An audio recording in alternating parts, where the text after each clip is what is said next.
people, Big Brother Don out here again on the gloomy day outside, but it's another day alive.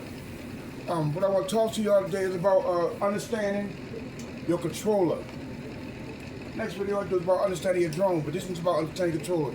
There are different kinds of controller, and I got a couple different kinds here, and I'm taking time to show you one at a time.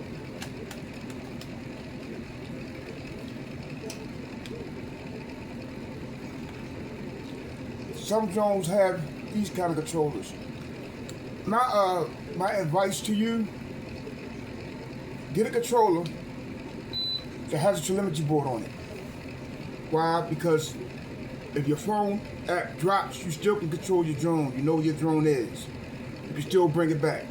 They have some controllers that have nothing on the front. You can hook your phone to it. They also have what's called the OTG cord on the go. But if you don't know where your drone at and that drops, how can you find it? So do yourself a great honor and get yourself a drone telemetry board.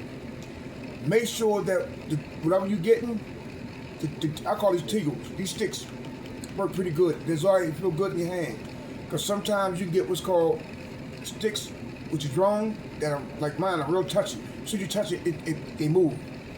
So you gotta get to know how to control that. At the bottom, some have handles on it, like this. This one actually goes to the XIL 019. This one go to. It has two antennas, but only one has a wire. This one has a wire, this one just for show. But even though you get a drone and you don't need no wire, even antenna, the wire most times is here. So it's always best to point that towards the drone. Better stability. With these type of controllers, you need to understand the outside functions. How strong your battery life is, how strong the controller is, distance, height, speed per meter, how fast the drone moving. These things you need to know to understand how to control your drone. For me, I recommend anybody get a drone with this kind of board on front. It helps. GPS drone, matter of fact, that helps you learn how to fly, especially if you don't know how to fly.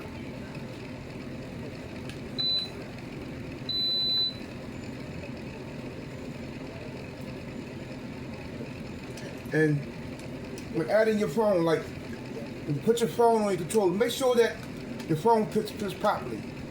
You know what? A lot of our phones have cases on them. You might have to take the case off so to fit there properly. If you fly your drone, you hit your toggle sticks and your phone fall off. Break your phone, mess your phone up. So make sure it fits in there properly.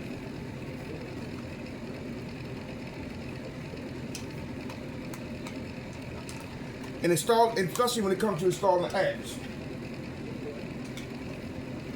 When you install your apps to your phone, first of all, make sure it's the right app and be mindful. Some apps tell you use the QR code. I use the QR code.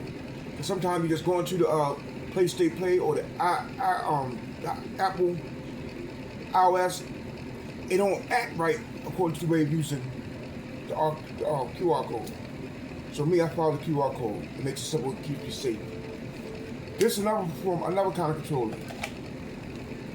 This goes to the K11 Pro. Has a different kind of telemetry board on the front. This one actually has a compass in the middle. So that also helps. So once again, if your phone drops the app, it tells you where your drone is facing, which way it's going. You need better understanding, right? It makes it simple. Makes you feel safe. Trust me, it does. I've had drones fly away over my beginning. You know what? Go to Temu, you see them cheap drones. What, $20, $30 you get the drones, and they don't have brushless motors, and you put them in the air and they fly away. All right. So the more you learn, the better you become with your drone and understanding your controller. What I don't like about this controller is the phone holder. I don't like the phone holder. It's not stable. To me, it's not. So when I first got it, I could put my phone in there and I put a rubber band to hold it on there. If I'm spending if you're spending $200, $300, $400 on a drone and got to control your shit, no way in the world you put a rubber band behind it. That'll make sense. So that's what I'm saying. That means, pay attention to what you're buying. The same way you'll go to a place to sell a drone, and you'll see like 12 different prices on there. The reason you see the prices like that because different suppliers sells the drone. I buy mine, I might want to sell mine for 100. You get yours, you want to sell yours for 200. So it's not going to always be the same, even though it's the same drone. Some offer 3 batteries, some offer 2 batteries, some offer 1. Some give you the option of getting a controller like this or a controller like this.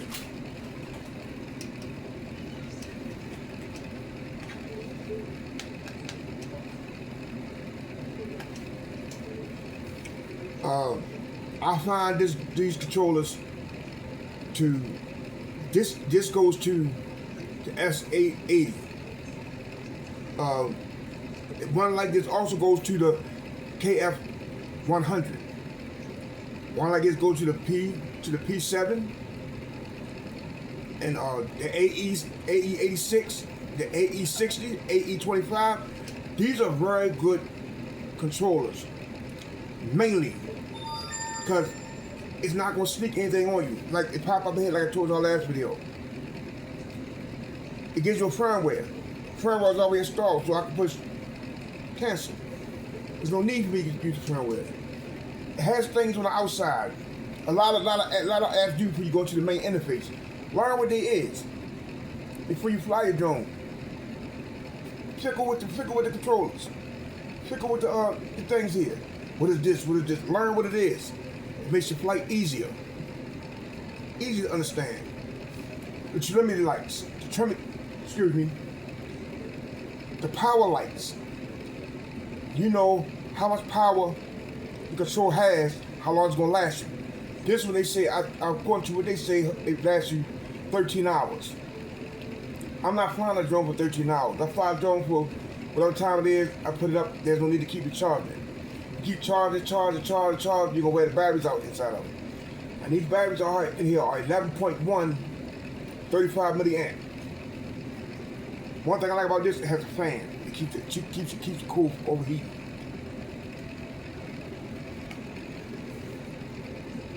Antenna and both sticks.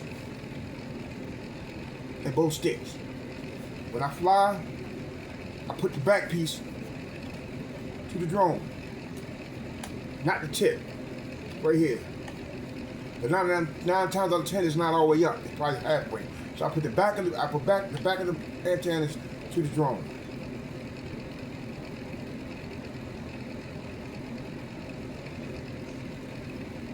And also, when you go inside your interface, most times you're gonna see the same thing inside your interface that you see on the front, on the telemetry board in the front. The difference is you're gonna have a map in the corner. You're gonna have how you access your features. You can learn your features without taking off your drone. Just turn your controller on and touch it. The features come on. It works better to me. These controllers, they sometimes have their own state of mind. That's why it's good to understand what these controllers are. And also, read your manual. Read the disclaimer. Read the warnings. Because a lot of things are warning, they tell you, and you go right past it. Prime example. A lot of people that fly the drones, they say on the video, they say, well, I like the toy company that makes these drones. I make this person to make these drones. And when you read the book, your manual, or according to the FAA, they're not toys. They're UAVs, unmanned aerial vehicles. These are vehicles. The drones are vehicles. They don't care about Toys R Us or none of that. These are vehicles. These are vehicles, especially if you got one who fly distance to take pictures. And like I told you in the last video, no higher than 400 feet, 120 meters, and keep it in the line of sight. One scan bar has the drone with these kind of things on it. You can see.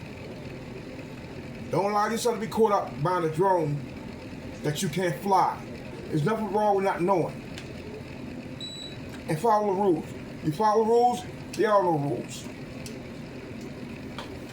I'm gonna go back to this controller for a second. A lot of controllers, this particular controller, if you don't use the fly after a while, it idle down, which means if you got it at 100%, it might drop down to 80. That's beautiful. But simple fact, it keeps it though it doesn't wear out.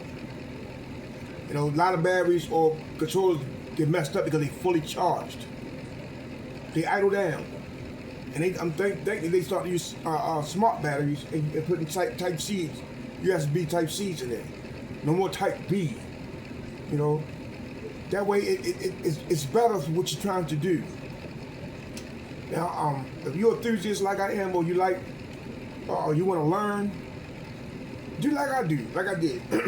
I had nobody teach me, so I learned from those I seen on TV: Captain Drone, Quadcopter 101, Idaho Quadcopter, Half Chrome, Captain Drone. These people give you true videos about what's going on and helps you understand what these things are and how they operate. You know, and I like the fact that they start to put the 4 recycles on the drone, which means if the act drop, it comes home. It goes too far, it comes home. New signal, it comes home, and it has to return to home. RTH, sometimes you see RTH, return to home. You need to learn what the buttons are. Return to home, calibration, speed. You even got some actually got an emergency button. If you can't find it on the acting ready, you push the emergency button and hit the ground. Hopefully you won't have it too far when it falls and breaks. So, I hope I made some sense to y'all on some things I said today. And like always, disclaimer, nobody gives me anything. I purchased my own drones. You know, I look for that which nobody crying about. I research, I study them, then I buy them. It wasn't always like that at first. I bought some junk, and I ain't do nothing but anger my wife most time, but I got better with it. And what I have now, I like my collection. If you like the content in my video, push the like button, send a comment. Comment, tell me, say whatever you want to say. You know, help me out, tell me how to improve my channel. But subscribe to the channel. I'm gonna have plenty more content in my video. Also, on my channel, you go to the top, there's a short. You push short, I got other videos there too. So, I thank you for giving me your time and part of your day just to listen to what I have to say. And like always, I always end my with the conclusion of my creator. Alhamdulillah wa salatu wa salam wa ala nabiyyina Muhammad sallallahu alayhi wa sallam wa ala alihi wa sahbihi ajma'in. God, grant me serenity to accept things I cannot change, courage to change things I can, and the wisdom to know the difference. Thank y'all. Peace.